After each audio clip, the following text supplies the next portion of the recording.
So I'm just casually scrolling through Twitter as I normally do, and then I came across this tweet. And this tweet is basically someone over on Twitter saying that if this post on Twitter gets at least 40 likes, this person will do one single summon. And then I thought, let me make a video on this because I don't want to catch anyone doing any more summons on this banner.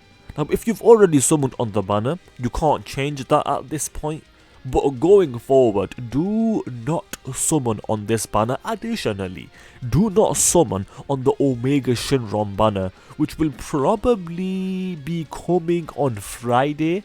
By the time you're watching this, this might be confirmed either way, whether it's coming or not, but whatever we get, unless it's something truly unexpected, do not summon. When it comes to the Dragon Ball Hero banner, maybe that will be a good place to summon. We don't know how good the units are gonna be yet, so let's wait and see how good the units are, and then we can decide whether or not we want to summon.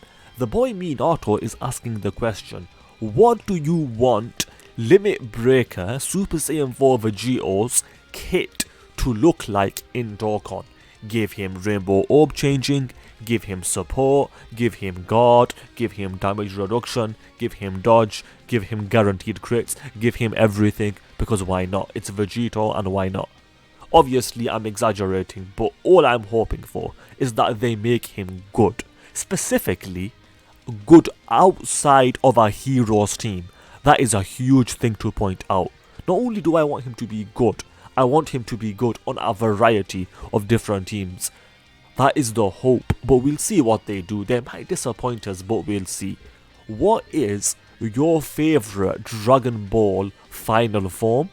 To be honest, out of all of these, I like all of them. Unfortunately, Vegeta's one is probably at the bottom. To be fair, that should be Ultra Ego Vegeta. And if that was Ultra Ego, then all of them are in the same playing field. I've got a bias towards Beast Gohan, so I'm going to keep him out of it because it's Gohan and I've got a bias for him. So if you put that to aside, the thing is all of them are really cool. But to be honest, I think I have to go with Orange Piccolo. I just like the way he gets buff. It just looks cool in my opinion. And the colour's not even that bad with orange. Using items doesn't mean you are bad at the game. You're just using what the game allows you to use. Wrong. If you use items, you are a noob. I am joking, so let's move on before someone takes that seriously. This image is basically an image of full power Super Saiyan Broly, and the only reason I've got this pulled up is because this is another one of those characters that we still don't have in the game. We still don't have a full power Broly in the game. And speaking of things we don't have Beast Gohan. Orange Piccolo, at least we can transform into him, but realistically, we still need a standalone Orange Piccolo, we need Ultra Ego Vegeta, and we even need a new UI Goku. So all of these characters I want to see brand new representation of in Dokkan sometime soon. Physical God Goku, when he gets his 6 orbs, I guard, I dodge, I win. And that is Physical God Goku. Physical God Goku is definitely that guy. Hey, truth, you haven't done a video on the best easy ATUR in a while. AGL Gogeta Blue. There's two things I'll say to that. Number one, Gogeta Blue is good. He's actually pretty decent. He's aged well and he will continue to age well because of the dodge, and he can do decent damage. But he is not even close. He is not even in the conversation for the best easy ATUR. Because the best easy ATUR is either future Gohan or AGL Zamasu. Right now, I would probably lean towards Gohan, but you can probably argue it either way. Let's take a look at this tier list over here. So in the top tier, we've got Orange Piccolo, we've got Bulma, we've got Gohan and the GT duo. So far, I'm with you. To be fair, is there anything here that I really don't like? If I have a quick glance at the whole list, is there anything that I don't like? Golden Frieza should definitely be moved up. Android 8 should probably be moved up. Is there anyone that should be moved down? Like Rakuman Guldo is not better than Golden Frieza. depending on the enemy, he's not even better than God Goku. So you might want to move them down. Although if they had a better setup these days, that unit would be better.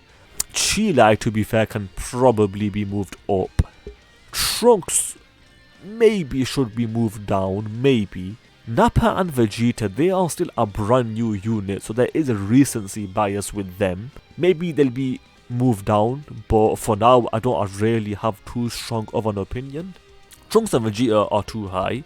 Thing is, I respect Trunks and Vegeta fans, but realistically they should be moved a tier down.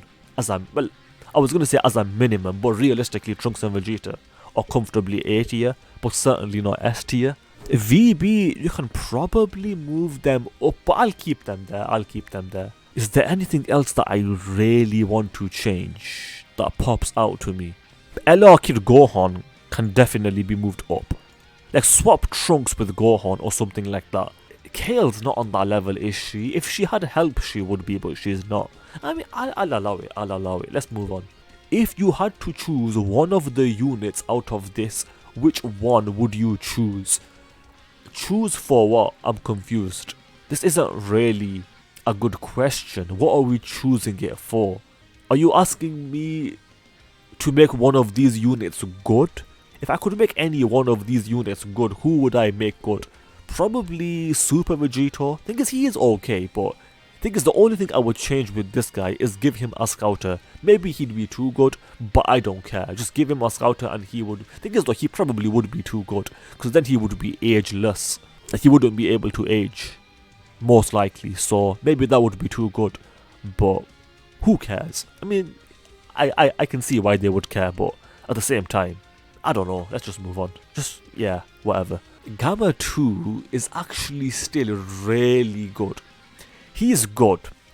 He's not really good. I think that is an exaggeration. He's just okay. Like, he's not that good anymore. I mean, he is quite old at this point, so it's not his fault. But to say he's really good, I'm sorry, but you are a bit wrong. I'm pretty sure I've reacted to this tweet already. But LR Cooler over the GT duo? Huh? I'm sorry. How do I report this? Let's just move on before I lose any more brain cells. Anyway, here's my hot take for the day. The Buu Saga duo over Super Saiyan 4 Goku. No! Just not, like, no. The Buu Saga duo are not even a top 10 contender in the game of Dokkan. Super Saiyan 4 Goku is definitely a top 10 contender, certainly among LRs. So no, Super Saiyan 4 Goku is definitely, without a doubt, better than the Buu Saga duo. You are wrong about this. Overrated and garbage. I would be inclined to agree. I'm gonna end with this one, but I would certainly be inclined to agree with this. I'm not a fan of this Trunks. I always give my reasons, but to simplify my reasons once again, he's got not only a chance to guard, it's only 50%, and not only is his chance to guard only 50%, it is conditional. It is garbage. What were they thinking with this Trunks? Conditional, chance to guard, and the conditions are awful, and the chance is only 50%. Like, what were they thinking with this garbage unit? If you summon on this guy on global, I don't know what you're thinking. I hope you get shafted. Unless you just really like this version of Trunks, you should not be summoning for this Trunks. Let's do a quick subscriber challenge. If you guys agree with me that this Trunks over here is an easy skip, then you have to subscribe, because that is the challenge. With that said, I hope you guys enjoyed the video. If you did, then do subscribe, especially if you just failed that challenge, because that is indeed the challenge. Also, do leave a like and comment, because those things do help out. With that said, thanks for watching, and I will see you guys next time. Ta-ta, adios, and bye-bye.